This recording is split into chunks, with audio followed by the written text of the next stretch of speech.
Hi, Zibby. Oh my God, I was so scared. I was like, my technological inabilities are going to ruin this. I'm so happy to see you. Oh, you too. Oh my You're my gosh, I'm so favorite glad. book queen and book fairy, and you've been such a big part of my isolation listening to your voice. So it just means the world to be here with you. Oh my gosh, you're so nice. Thank you. And I just Thank you have for to saying. say, like, what you do, lifting writers up, especially female writers, in such a like, it's already hard enough for anybody to get their writing heard or seen. And the way that you like host and welcome talents, not to mention what an amazing writer you are yourself. I read your piece about your hysterectomy and related deeply. I just feel really lucky to be on this live with you. And I even brushed my hair. Well, if you brushed your hair, then I know it's going to be fun. Thank you for How's it saying all, going in your thank you for beautiful saying book all that. room? That was really, really nice of you to say. So just like, thank you. And I'm so glad that you've been listening to my podcast through the pandemic. That's amazing. I love it.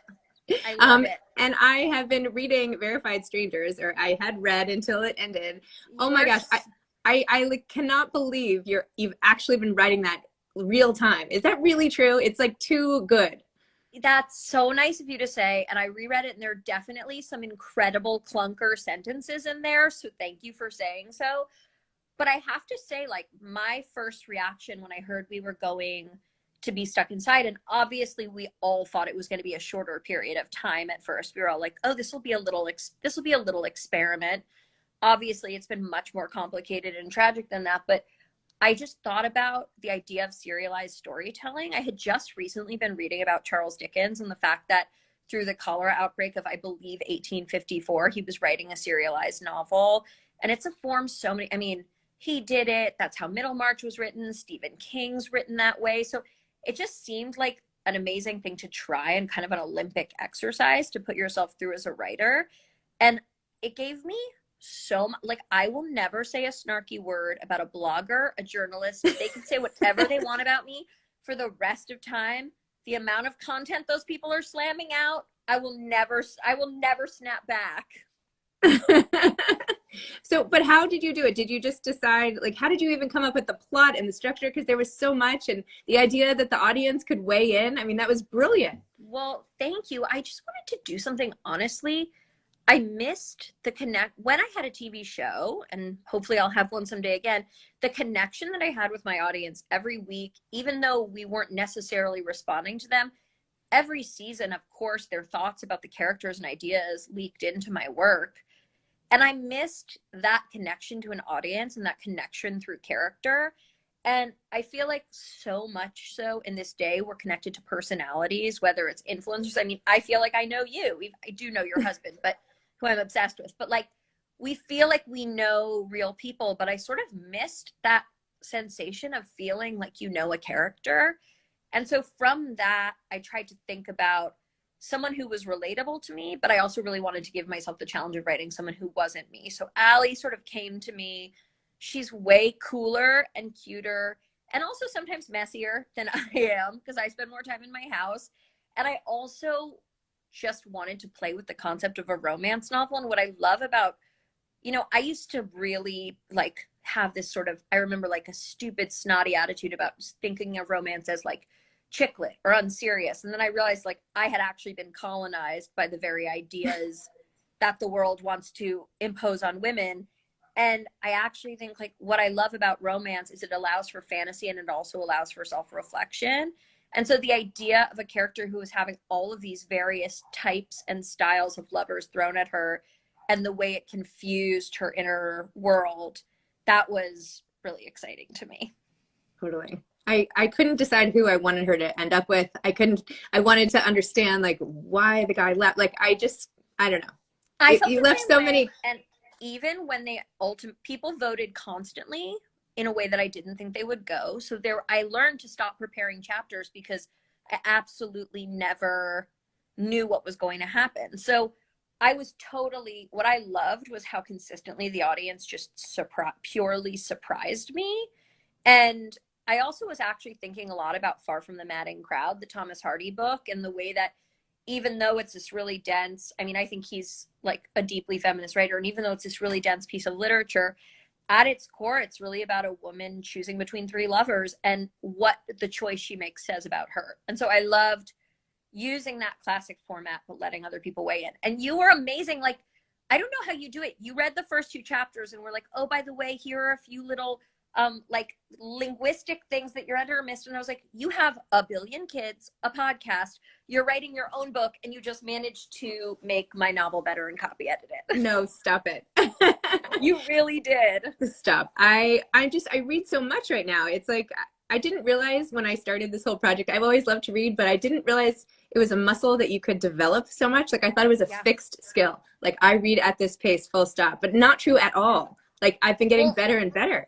What I've wanted to ask you, I took a speed reading class in college and it was the best thing I ever did. But what I've wanted to ask you is, you know, you started this because books are your passion, but once it became something that you did for a job, did your relationship to reading change? Do you have your work reading and your pleasure reading? Do you separate it, or is it all about just bringing to your listeners what excites you?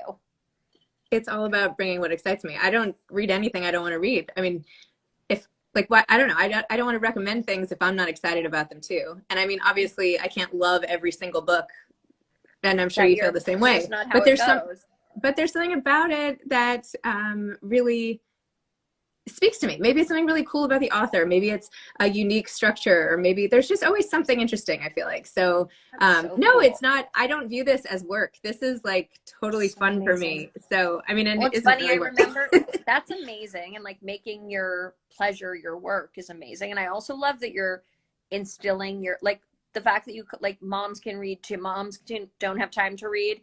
You're instilling in your kids that actually like reading is self-care and reading is a way to like disappear.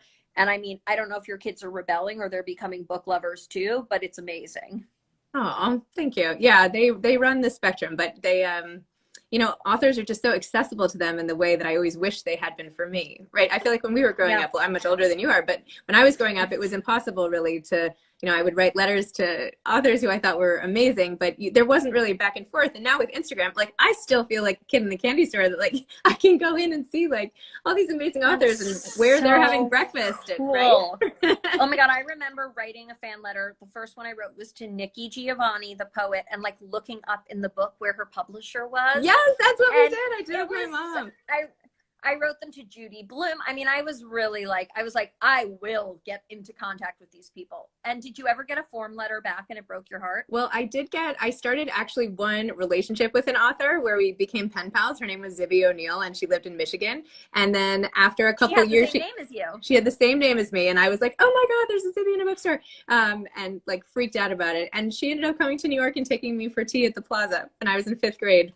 It was like That's one of the best stories I've ever heard. Because Tea at the Plaza is also, as you know, being a fellow New York girl, I read an article where you described going to school with like your little bag and your loafers and I could so see, like, it made me think of, do you know the Madeleine L'Engle book, Camilla?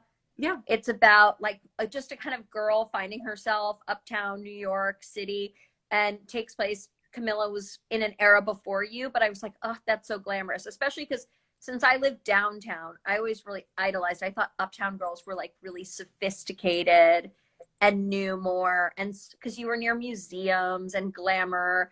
And then, of course, like I've heard now my friends who went to school uptown be like, I thought you guys were so cool. And that's what I was about to say. Yes.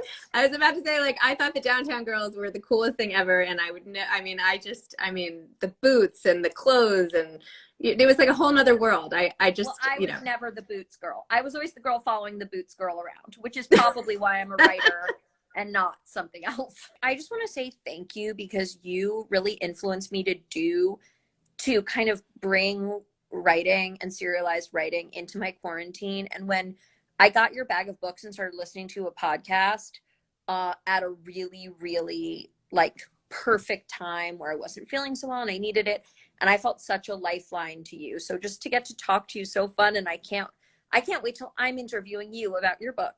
Oh, you might have to wait a while.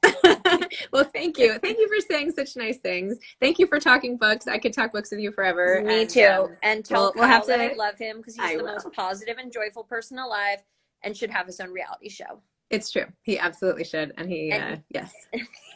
You're the best, Zibby. Thank you so much. Thank you, Lena. Thanks for coming on. Soon. Bye. Okay. Bye.